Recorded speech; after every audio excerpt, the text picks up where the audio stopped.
ছি, ছি, ছি, ছি। থু! এরা কি মানুষ? মানুষ এত খারাপ হইতে পারে?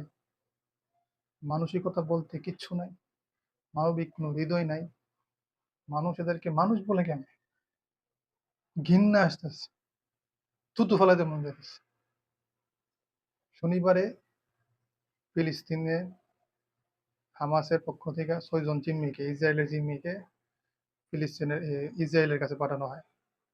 অর্থাৎ যুদ্ধবিরতির যে শর্ত ছিল যে এই শর্ত অনুযায়ী ৬ জনকে হামাসে পাঠায়। কিন্তু ইসরায়েল কত নিকৃষ্ট আর কত খারাপ।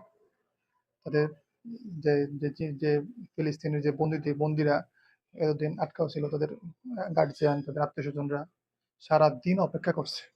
কিন্তু ইসরায়েলে একটা ফিলিস্তিনি বন্দীকেও ছাড়ছে না।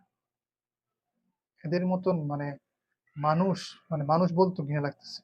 হুজুর পাক সাল্লাল্লাহু আলাইহি সাল্লামের সময় যে, যে সন্ধি হয়েছিল, যে সন্ধিটা তারা ভঙ্গ করছে।